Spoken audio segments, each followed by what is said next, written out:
ruin it with CGI. I also like that infamous bit where he's doing that.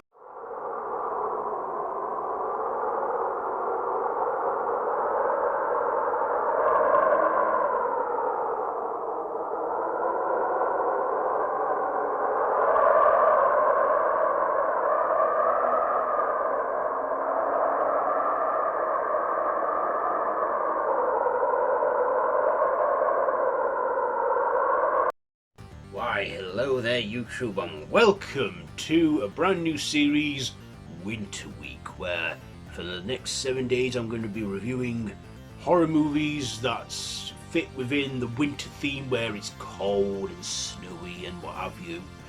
And I'm kicking it off with the classic, The Thing. John Carpenter's The Thing. So this is directed by the legendary director John Carpenter, starring Kurt Russell, A. Willard, Blamire, C.K. Carter, and Keith David and other supporting people in this. So, of course, we know the story. A snow dog comes in from a Norwegian research base, and it's not what it appears to be. It is a mutating, shape-shifting creature that takes on people's appearances, and it turns into a game of paranoia on who is who. And the only way to kill this thing is to set it on fire. We follow McCready, played by Kurt Russell, who goes all out killing and burning this thing. You know, it was discovered that a Norwegian research team dug it out of the ice and it got out. And we all saw that in the events of its 2011 prequel, which we're not talking about right now. We're talking about this one. And this is also based on the 1950s classic, The Thing from Another World. So what did I like about this? Well, this of course is a cult classic. I mean, when it came out in theatres back in '82, it was a huge flop.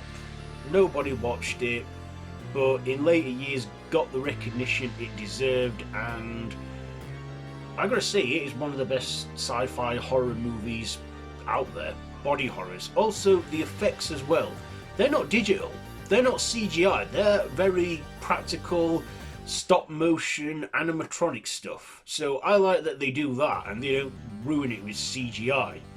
I also like that infamous bit where he's doing that whole refibrillator scene, clear, and his arms get bit off, and there's a fax there which I don't know if you know or not. He actually did it. Those were actually fake arms that were bitten off, and I believe the actor was an amputee and his arms were already off. But yeah, I like the visuals on The Thing and how we don't actually know what it really looks like. What is its true form?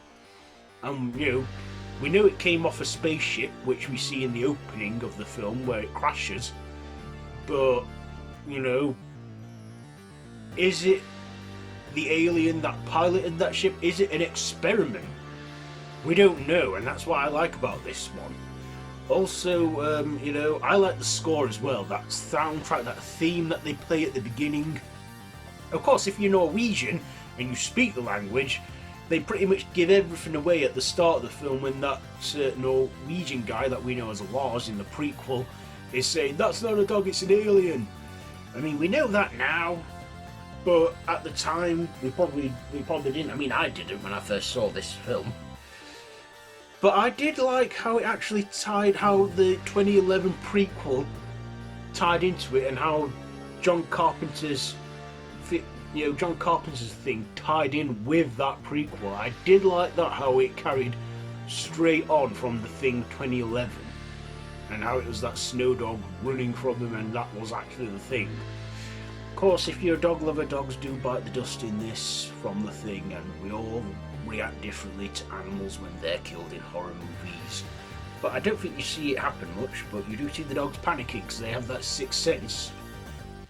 I also thought Keith David was a good support in this. Kurt Russell and Keith David, I believe, are the only two actors that I recognise in this movie, and I thought they were good. But of course, the ending, you know, the ending's very ambiguous. Is that really Childs, or is it the Thing taking his shape? And when he gives him offers him a drink, is it, you know, gasoline or what have you? You know, because the Thing can't replicate like senses and taste and what have you. We don't know, but it's a very downbeat, bleak ending, which I liked on this one. In fact, do they even survive? I think they wait it out there to freeze to death. I don't think help comes for them. And maybe McCready didn't want help to come, he wanted this thing to die out here and there so no one takes it back into the open world. But, yeah, I like the mystery of the thing. I like the practical and stop motion effects they do for it. I like the sound effects as well for the thing, when it does that thing during one scene where it takes on the form of one of the crew members. And how this film flopped when it first came out, I don't know, but it's greatly appreciated now as a classic, as I've said already. So, I do enjoy this one. In fact, I think it was featured in the review of Season 1 of Monster Month back in 2021. And now I've started this whole Winter Week series. You know, because it's Feb. It's winter time still. You know, it's still a cold, bleak time of year. So anyway, The Thing, John Carpenter's The Thing, what am I going to give it? You know what, it's winter time, I'm going to give it the ranking scale of wintry theme. I'm giving this 5 icicles out of 5. 5 icicles out of 5 for The Thing. So have you seen this one? Let me know down in the comments below if you have. If you like this video, be sure to give it a big thumbs up. Share with your friends and feel free to subscribe to the channel if you haven't already and to hit that notification bell. And I will see you tomorrow for day 2 of Winter Week. So, say goodbye to your winter blues as we go for winter horror reviews. Ooh, that rhymes. Anyway, yeah. See you tomorrow, and until next time, don't have nightmares.